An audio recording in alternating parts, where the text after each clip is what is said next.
A very pleasant hello and a very good day to our respected lecturers and my dear friends. Today, my partner and I are here to present our workshop class report. My name is T.ROOBANRAJ, son of Tumbikinadan, and my registration number is 01DEM24F1043. I am pleased to introduce my partner, Roshan Rao, son of Tyagu. His registration number is 01DEMF1044.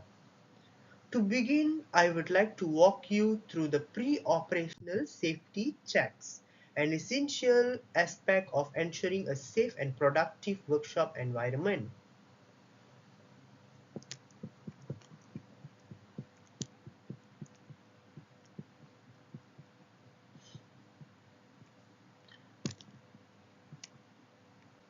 Before starting my mission, it's important to do a quick safety check to prevent accidents.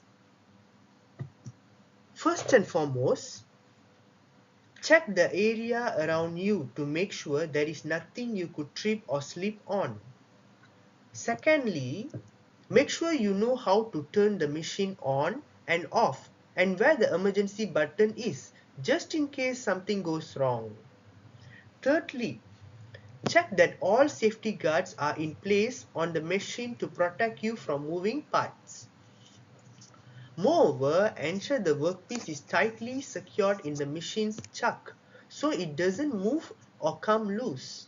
Apart from that, clear the machine's bed of any tools and confirm that the machine is set to the right speed for the job.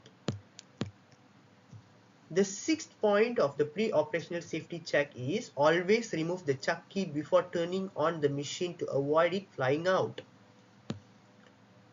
Additionally, don't lift anything that's too heavy for you. Ask for help or use a lifting tool. Now we have come to the end of the pre-operational safety checks. It is if the machine seems broken or unsafe, don't use it. Report it right away so it can be fixed.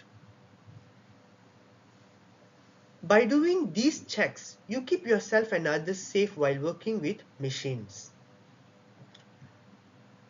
Now I would like to proceed to operational safety checks.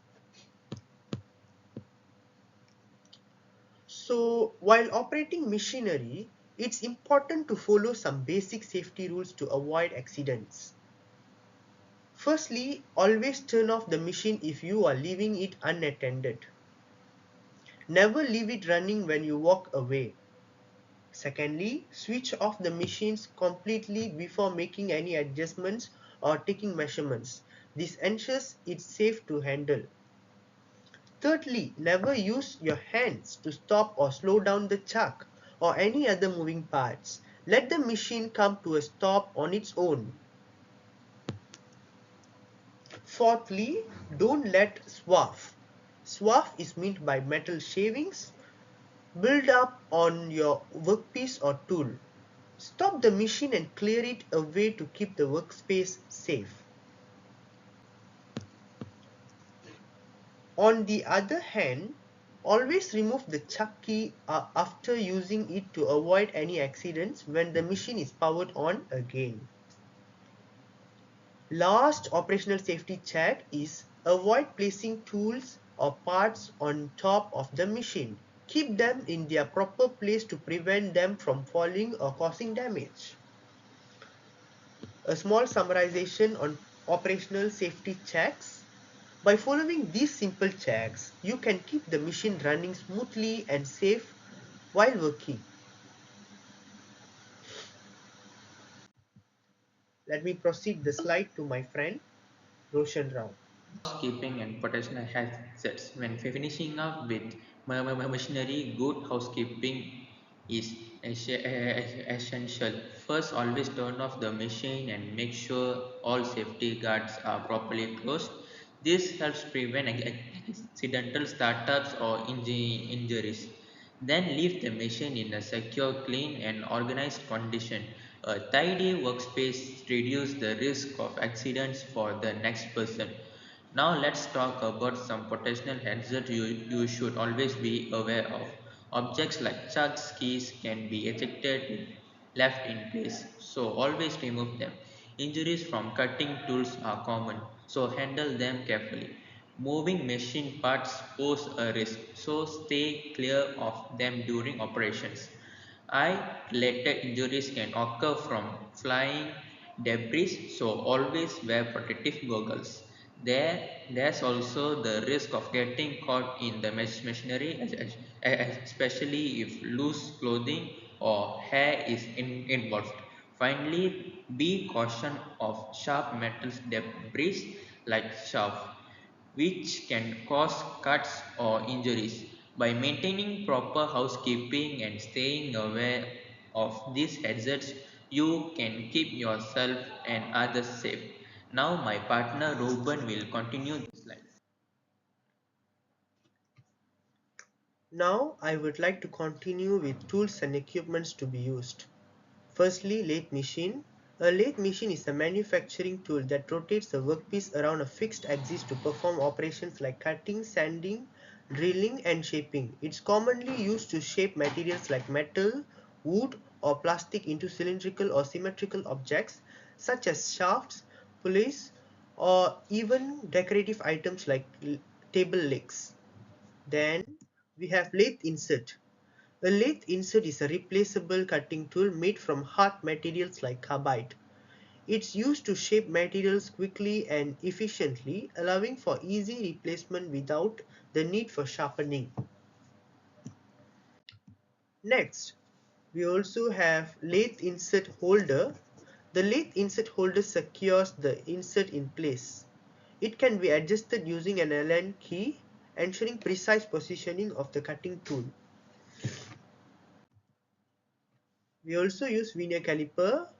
A vernier caliper is a precision instrument used to measure the length of objects with high accuracy. Next is coolant. Coolant is used during machining to prevent the tool bit from overheating by cooling it down, ensuring a longer tool life and smoother operation. Chuck key. A chuck key is used to tighten or loosen the chuck on a lathe, securing the workpiece in place. Spanner. A spanner is used to tighten or loosen nuts and bolts, ensuring secure assembly in the workshop. Apart from that, we have safety shoes. Safety shoes protect your feet from injuries and provide slip-resistant soles, crucial for working in a workshop environment. Next is safety goggles. Safety goggles shield your eyes from chemicals, flying debris, and harmful particles that might be generated during machining. The last tool or equipment to be used is safety jacket. A safety jacket provides protection against sharp edges, hot surfaces, and metal shavings, ensuring safety while working on machines.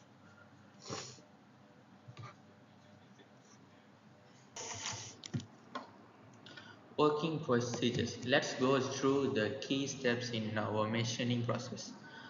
First, we prepare the workpiece by securely mounting it onto the lathe, making sure it's tightly fixed in the center of the chuck. Next, we position the tool, ensuring that the tool bite is aligned with the center of the workpiece of accurate machining.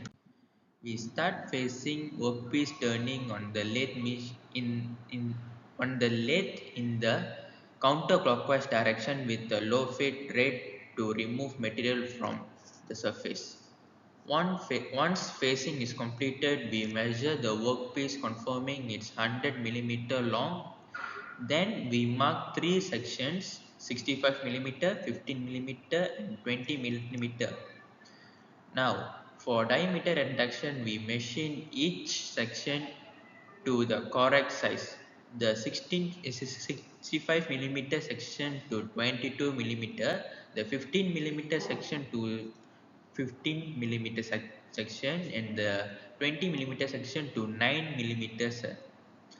After that, the drill After that, we drill a hole into the center of the thicker end using a higher spindle speed. This hole helps stabilize the workpiece during knurling and taper turning. For taper adjustment, we adjust the tool slide to a 6-degree angle to prepare for taper turning. We then perform taper turning continuing until the end of the workpiece reaches a diameter of 12 millimeter. Lastly, we attach the knurling tool and knurl the section with a diameter of 22 millimeter using a slow spindle speed to ensure proper knurling. By following these steps, we achieve precise and professional results. As we draw to the conclusion of our presentation, we have reached the final slide. In a nutshell, we have successfully completed this project together. We consider this project significant as it involved to use a lathe machine, allowing us to gain valuable practical experience. We believe that the skills and knowledge acquired throughout this process will greatly enhance our future mechatronics practice at this polytechnic. Furthermore, we exercised great care and focus while using the lathe machine, as it can be hazardous. However, we cannot overlook the fact that the lathe machine greatly facilitates our work. Additionally, the successful completion of our project using the lathe machine demonstrates a comprehensive application of essential machining processes. Through operations such as facing, taper turning, diameter reduction, drilling, and knurling, we were able to refine our skills and achieve precise and accurate results. Each of these tasks required careful planning, setup, and execution, ensuring both functionality and quality in the finished product. This project not only enhanced our understanding of the lathe machine's versatility, but also reinforced the importance of precision engineering in achieving desired outcomes in manufacturing. Thank you for your time and attention throughout this presentation. And thank you.